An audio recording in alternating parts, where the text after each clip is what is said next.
Et salut à toutes et salut à tous, et on se retrouve une nouvelle fois aujourd'hui pour parler donc de What If saison 2. Donc là on a déjà parlé, on a vite fait évoquer l'épisode 1 avec Nebula qui était chez avec les Nova Corp. Et là, maintenant on va parler donc de l'épisode 2, donc qui est euh, qui est concentré sur Peter Quill. C'est comme si et si Peter avait rejoint son père, enfin je sais plus comment voilà. Mais du coup, et si Peter Quill était une menace et accompagnait son père, donc Ego, la planète vivante, à, voilà, pouvoir poursuivre un peu son héritage, voilà, à faire ce que quel est le but en fait donc d'Ego en fait. Du coup. En gros, c'est ça. Du coup, je vais expliquer ce que j'en ai pensé. Alors, voilà, donc évidemment, ça va un petit peu spoiler, donc j'ai trouvé un petit peu de rentrer dans les détails pour un peu me baser sur mon ressenti et un peu approfondir. J'ai trouvé beaucoup plus captivant, enfin un petit peu plus captivant que le premier épisode. Déjà parce que le premier épisode, donc il était un petit peu confus par moments, même si on sait très bien que voilà, Nebula, elle voulait absolument élucider un petit peu le mystère donc qu'est-ce que a caché Yondu, enfin qu'est-ce que Yondu avait découvert, pourquoi il est mort, etc. Mais il y avait quand même des trucs qui étaient pas bon après c'était un peu incomplète pour moi.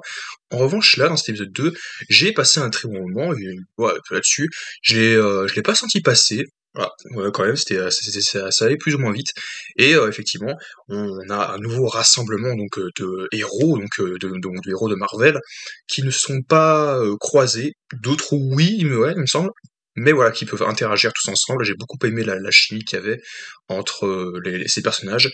Donc du coup, bah, au début, évidemment, effectivement, le gardien revient un petit peu sur le plot, sur l'histoire, et il explique concrètement ce qui se passe. Voilà, en gros, dans cette partie-là, ça se passe dans les années 80, en 1988, donc à l'époque où Star-Lord, enfin, qui n'est pas devenu Star-Lord exactement, mais que Peter Quill, le fils d'Ego, voilà, donc, après, donc, tout de suite après la mort de sa maman, ou de la mort de Meredith, Yondu, comme c'était convenu, a récupéré l'enfant, voilà et tout, donc a récupéré Peter, mais contrairement bah, au MCU, donc au Gardien de la Galaxie, il est allé faire ce qu'il devait faire, donc c'est-à-dire le ramener auprès de son père, donc le ramener vers Ego, et du coup ce qui fait que Ego a pu rencontrer son fils et à en faire ce qu'il comptait faire dans les Gardiens de la Galaxie volume 2 beaucoup plus tôt. Voilà, donc limite 30 ans plus tôt, 35 ans plus tôt, il a pu faire ce qu'il devait faire, à savoir lui transmettre son savoir et un petit peu le mener dans un chemin un petit peu, voilà, bien spécial pour l'entraîner et le préparer à devenir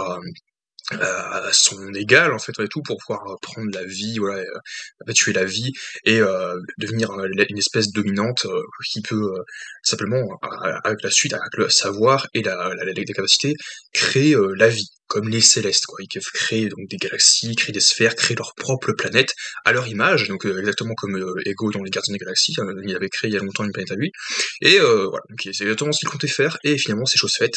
Du coup, il l'a renvoyé sur Terre, sur Terra, pour pouvoir un petit peu s'installer ici, pour pouvoir faire pousser la graine qu'il avait plantée et tout.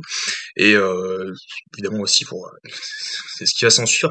La Terre est très vite menacée parce que voilà, Peter donc a acquis ses pouvoirs, il a réussi à maîtriser ses pouvoirs beaucoup plus vite, beaucoup plus tôt grâce à son père parce il l'a dit de se concentrer, voilà, il a montré la voie et il s'en sert un petit peu pour voilà, pour un petit peu semer le trouble sur Terre.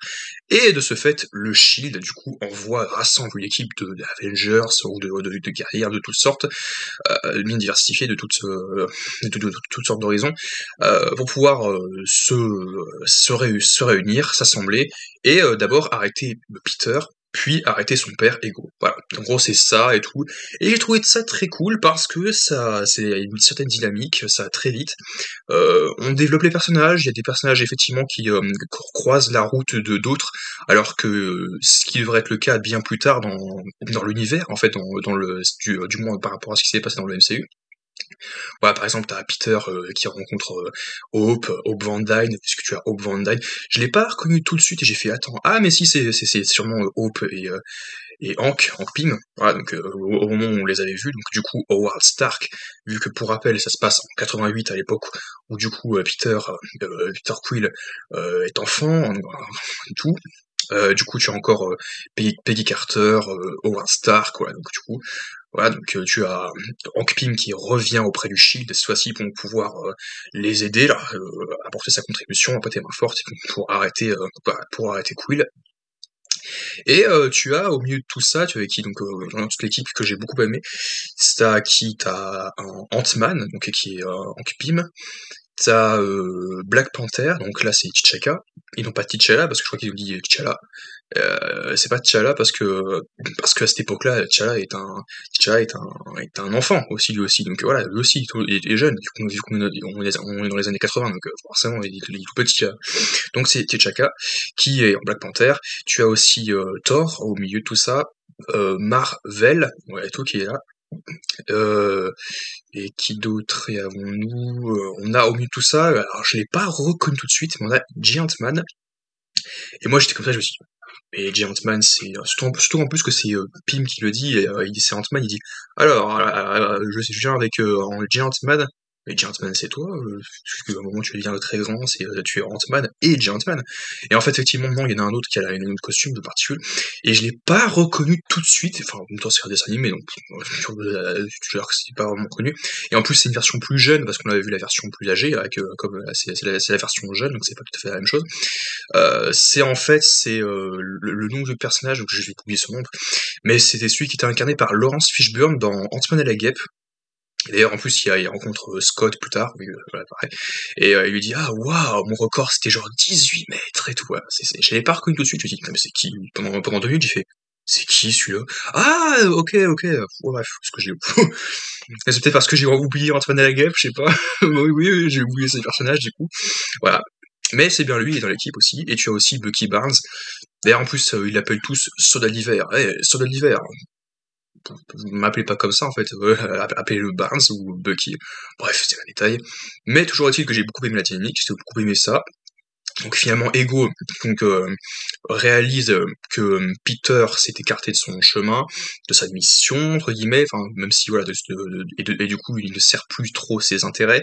Alors s'il dit ça, s'il ne sert plus trop ses intérêts, il va dire je vais m'occuper de tout ça moi-même, je vais aller sur Terre et voilà, je vais récupérer la graine. Puisqu'effectivement, il retrouve également aussi la graine qu'Ego avait plantée, enfin avait laissé, qu'il montre à Meredith dans Les Gardiens de la Galaxie Volume 2, il fait allez viens, je vais te montrer la petite graine et tout, et bientôt, waouh, elle va enfler, elle va grossir, elle va, et tout. Et forcément, il faut absolument protéger cette graine, il faut surtout pas qu'elle implose, soit qu'elle se répande, tout simplement, parce qu'en fait, c'est ce qu'on avait vu dans Les Gardiens de la Galaxie Volume 2, c'est ce que la Terre comme pour Tiamut, comme pour plein de grosses menaces mondiales, cataclysmes mondiales, phénomène cataclysmique, c'est que, dans les Gardiens de la Galaxie Volume 2, c'est que toutes ces espèces de graines ont failli engloutir, dont la Terre, donc du coup les Avengers, notre principaux, et effectivement, comme les Gardiens de la Galaxie ont finalement réussi à détruire le noyau donc de la planète, Ego est mort, et du coup ça a sauvé la Terre, ça a sauvé tout le monde, et ainsi que toutes les planètes dans laquelle il a répondu une graine. Qui est là pour la reprendre, et il est là du coup pour pouvoir poursuivre ce qu'il comptait faire. Et moi j'ai beaucoup aimé ça aussi, donc comme je le disais, tu as donc finalement, enfin après Peter qui est finalement arrêté, qui est maîtrisé par cette équipe donc de Sony Avengers, donc avec plein de personnages de différents horizons. Comme j'avais dit, tu as Thor par-dessus tout ça qui vient aider Black Panther, Marvel, Ant-Man, Giant Man et c'est à peu près ça, ouais, évidemment, ouais, grosso modo. Et du coup, faut signer finalement, voilà, il tombe sur Hope qui écoute de la musique avec son Walkman, et c'est vrai que tu fais ah tiens, elle écoute de la musique et tout, et puis surtout quand elle parle de sa mère, elle dit ah quand j'ai perdu ma mère quand j'avais 7 ans et tout, on écoutait souvent de la musique, et donc on savait, Voilà, je vais pas contredire ça, parce qu'on n'en sait rien, mais même si c'est vrai que dans Antoine et la guêpe, encore une fois, c'est vrai que ce qu'elle faisait le plus, c'était se cacher. Elle faisait des trucs de cache-cache, elle jouait à cache-cache, Hope se cachait toujours dans le même placard, tout et tout. Et, euh, et voilà quoi, en plus d'ailleurs, dans Quantumania, ils le redisent en plus effectivement avec Kang, il dit bah tu ne veux pas être là dans le placard? Et puis on aurait pu aussi imaginer que ça aurait pu être Kang qui soit de l'autre côté du placard et qui vienne, coucou, bref, on va pas parler de ça, de ce film. Mais du coup, bah oui, donc outre ça, que les parties cache-cache, donc Hope avait quelque chose en commun, elle écoutait donc de la musique, et le fait est de écouter cette musique-là fait qu'elle sent sa, enfin pas qu'elle sent sa présence, mais qu'elle fait qu'elle arrive, elle accepte plus à se détacher de ça et elle a l'impression qu'elle est toujours avec elle, voilà. Et c'est un petit peu que ce que nous dit Peter, c'est ce qu'on ressentait aussi un peu dans les Gardiens de la Galaxie, c'est que quand il écoutait la musique, ses YouTube et tout, des années 80, avec son Walkman, c'est qu'il a la sensation que sa mère l'accompagne et que du coup bah voilà c'est ce qui fait qu'il a la pêche quoi, il se sent bien et tout, qu'il oublie qu'elle est plus là, même si voilà il accepte et qu'il le sait. Au moins voilà il se sent bien quoi, il se sent bien parce qu'il a l'impression qu'elle est avec lui et tout. Et, euh, et c'est ça qui est très fort aussi, c'est que les personnages ont réussi donc à sympathiser via ça, et à la fin il lui dit tiens je te donne ton Walkman, comme ça tu pourras avoir ta maman avec lui, même si elle restera pas avec lui, voilà, dans tout. Mais elle lui dit oh bah merci, ça peut être cool, peut-être qu'il y a des morceaux sympas que je connais ou que j'ai écouté avec ma mère aussi. Voilà, donc du coup finalement elle libère Peter, et finalement Peter bah voilà donc se révolte contre son père, surtout en plus que son père voilà, a eu la maladresse de confirmer effectivement que ah mais oui, je me suis servi de ta mère, je l'aimais vraiment, je l'aimais beaucoup, j'ai vraiment éprouvé de l'amour pour elle, mais je devais m'en séparer en fait, tu vois, on est des êtres dominants en fait, ouais, et puis le seul moyen de pouvoir accroître nos savoirs, nos facultés et nos trucs, c'est de pouvoir de nous développer, de devenir un peu encore plus puissant, c'est de nous imprégner en fait de ce qu'on aime et tout, pour pouvoir via la graine et tout, pour pouvoir étendre notre après je me perds dans l'explication, mais voilà, c'est en fait ça le principe. Et du coup Peter se révolte, il dit ah, attends c'est pour ça que t'as tué ma mère, qui réalise encore une fois beaucoup plus tôt que c'est lui qui est responsable du cancer, etc. Et du coup c'est pour ça qu'il se révolte contre son père, exactement comme dans les Gardiens de la Galaxie. C'est ce qui devait arriver encore une fois, ouais, voilà, comme il le retrouve beaucoup plus tôt, 30 ans plus tôt, bah voilà, il se révolte contre lui 30 ans plus tôt aussi, voilà, donc la dynamique, tout s'accélère, et du coup il rejoint évidemment l'équipe de choc, et au moment où Ego s'apprête donc à tous les avoir, finalement il arrive à l'arrêter, et tout rentre dans l'ordre. Et honnêtement, la dynamique qu'il y a eu, donc l'évolution des personnages, est très très sympathique. J'ai passé un très bon moment. J'ai hâte de les revoir par la suite, donc à voir si encore une fois ils vont se rassembler donc avec Nebula ou avec les autres. Est-ce qu'ils vont se rencontrer en d'autres circonstances et du coup finalement faire équipe de toute façon avec Gamora peut-être aussi, mais peut-être sans pour autant sans se rencontrer sur Xandar, sans avoir toute cette intrigue avec l'orbe, etc. Et puis ça peut avoir à mener à des histoires rondement bien menées. Et moi j'ai hâte de voir ça. Donc demain il y aura l'épisode 3, donc on se retrouve à très vite pour en parler. On va également aussi parler donc des trucs qu'on va aller. Je vous ai dit qu'il y a beaucoup de critiques qui arrivent, on va faire les critiques de Chicken Run 1 et 2. Le 25 ou 26, tu auras la critique de Dragon Ball, de l'animé. On va parler d'Aquaman 2 aussi. Ouais, et là, Wonka. Voilà, donc tout ça et tout, que j'ai vu des films. Et du coup, bah, on se retrouve à très vite pour une nouvelle vidéo.